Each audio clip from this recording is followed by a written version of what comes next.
തെരഞ്ഞെടുപ്പ് അടുക്കുന്നതോടെ ഇടത് സർക്കാരിനെ താഴെയിറക്കാനുള്ള കോൺഗ്രസിന്റെ പ്രധാന പ്രചാരണ ആയുധമായ ഡീൽ ആരോപണവും കൊഴുക്കുകയാണ്.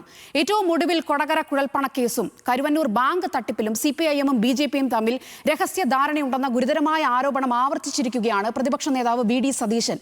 കേസുകളിൽ ഇഡി പിടിമുറുക്കിയിട്ടും നടപടികൾ എവിടെയും എത്താത്തത് ഈ ഡീലിന്റെ ഭാഗമാണോ? ജനങ്ങൾക്ക് ഈ വിഷയത്തിൽ എന്താണ് പറയാനുള്ളതെന്ന് നോക്കാം. തൃശൂരിൽ നിന്നും ലെവിൻ കെ വിജയൻ ചോദിക്കുന്നു. പ്രതിപക്ഷവും പ്രതിപക്ഷ നേതാവും ഉയർത്തിയ ഡീൽ ആരോപണം സംസ്ഥാന രാഷ്ട്രീയത്തിൽ കത്തിപ്പടരുകയാണ്.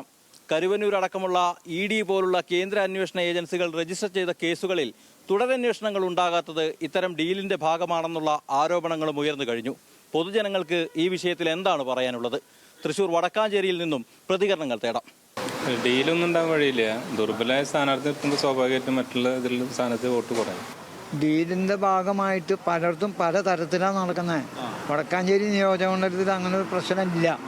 അവിടെ കോൺഗ്രസിന്റെ വഴിക്ക് പോകണു, CPM വഴിക്ക് പോകണു, BJP അവരാർക്കെങ്കിലും സപ്പോർട്ട് ചെയ്യുമോ ചോദിച്ചാൽ ഇപ്പോഴത്തെ കണ്ടീഷനില്ല. ഇനിയിപ്പോൾ ഇലക്ഷൻ വരാൻ പോവാണ്, ഇനി ദിവസങ്ങളുണ്ടല്ലോ.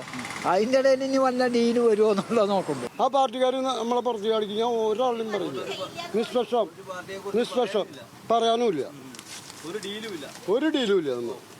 അവരൊന്നിച്ചുള്ള കളിയാ, പൊതുജനങ്ങള് വിഡ്ഢികള് അല്ല. അങ്ങനെ തന്നെ അവരൊന്ന് ആരോപിക്കും. അത് കഴിഞ്ഞിട്ട് പിന്നെ അവര് തമ്മില് അടി കൂടെ ഉള്ള പരിപാടികളെ കംപ്ലീറ്റ്. കേസ് അന്വേഷണം ഇതും തമ്മിൽ എന്താ ബന്ധം? വല്ല ബന്ധമുണ്ടോ? വോട്ടും കേസ് അന്വേഷണം തമ്മിൽ കേസിൻ്റെ വഴി വോട്ടൊരു ജനാധിപത്യത്തിനുള്ള വോട്ട് കേസ് എന്ന് പറഞ്ഞാൽ രണ്ട് വ്യക്തികൾ തമ്മിലുള്ള പ്രശ്നങ്ങളാണ്. അപ്പോൾ അതൊന്നും കേരളത്തിൽ വില പോവില്ല. അതൊക്കെ ഓരോരുത്തർ പറഞ്ഞുണ്ടാക്കുന്നത്, അങ്ങനത്തെ ഒരു ഡീലുണ്ടാവില്ല. ഡീലിന്റെ ഭാഗമൊന്നുമില്ല. അന്നത്തെ മാർക്സിസ്റ്റ് പാർട്ടിയും മറ്റേ BJP തമ്മിൽ ഒരിക്കലും ഒരു അണ്ടർസ്റ്റാൻഡിങ് ഉണ്ടാവില്ല. അവരെപ്പോഴും ഈ പറഞ്ഞമാതിരി പൊട്ടപ്പെട്ടിയായിട്ടുള്ള പ്രതിപക്ഷ നേതാവ് കറക്റ്റ്. ഒരു ഡീൽ എന്ന് പറഞ്ഞാൽ ഇപ്പോൾ പലയിടത്തും 20 സീറ്റുകളിൽ മത്സരിക്കുന്നുണ്ട്. ഈ സ്ഥാനാർത്ഥികൾ ആർക്കും അറിയില്ല. അതിനല്ലേ ഡീല്. അതെനിക്ക് പറയാനുള്ളൂ.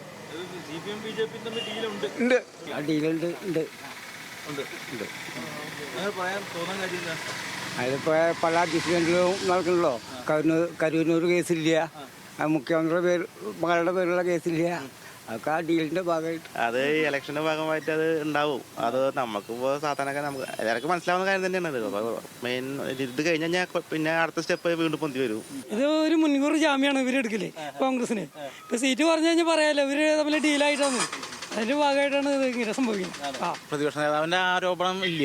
കാര്യം ഇപ്പൊ പാലക്കാട് കേസാണ് അവർ ആദ്യം ഉന്നയിച്ചത്. അതിപ്പോ അവരുടെ സ്ഥാനാർത്ഥി അത്രയ്ക്ക് വില ഉള്ള ഒരു സ്ഥാനാർത്ഥിയല്ല. അപ്പോൾ അവിടെ ശോഭ സുരേന്ദ്രൻ ചെയ്യാൻ സാധ്യത ഉണ്ട് എന്നൊക്കെ ഒരു വാർത്ത വന്നപ്പോൾ ഇനിയിപ്പോൾ അതൊന്ന് ശ്രദ്ധ തിരിക്കാൻ വേണ്ടിയിട്ട് ആദ്യം പറഞ്ഞത് പാലക്കാട് കേസാണ്. പിന്നീടാണ് അവർ തൃപ്പൂണിത്തറ അതൊക്കെ പറഞ്ഞുണ്ടാക്കിയത്.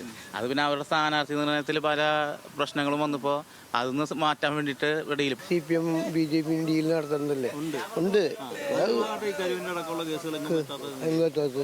പിന്നെ പിണറായി വിജയന്റെ എല്ലായിടത്തും EDനെ ഉപയോഗിക്കുന്നത് കേന്ദ്ര സർക്കാർ. മറ്റേ പിണറായി വിജയനോ അല്ലെങ്കിൽ അവരുടെ മകളേനോ അവിടേക്ക് അടുക്കുന്ന പോലും ഇല്ല. അതൊക്കെ ഡീലിന്റെ ഭാഗമായിട്ട് ചെയ്യുന്നതല്ലേ. CPM BJP ഡീലുമായി ബന്ധപ്പെട്ട ചോദ്യങ്ങളോട് രാഷ്ട്രീയ ആഭിമുഖ്യമുള്ള ആളുകൾ അതേ നിലയിൽ തന്നെയാണ് പ്രതികരിച്ചത്. പക്ഷേ ഇത്തരത്തിൽ രാഷ്ട്രീയ വിഷയങ്ങളെക്കുറിച്ച് പ്രതികരിക്കാൻ തയ്യാറല്ല എന്നുള്ളതാണ് ആളുകളിൽ ഭൂരിഭാഗവും നമ്മളോട് അറിയിച്ചത്. ക്യാമറമാൻ രാഹുൽ സുദേവിനൊപ്പം ലെവിൻ കെ വിജയൻ, ന്യൂസ് മലയാളം, തൃശൂർ.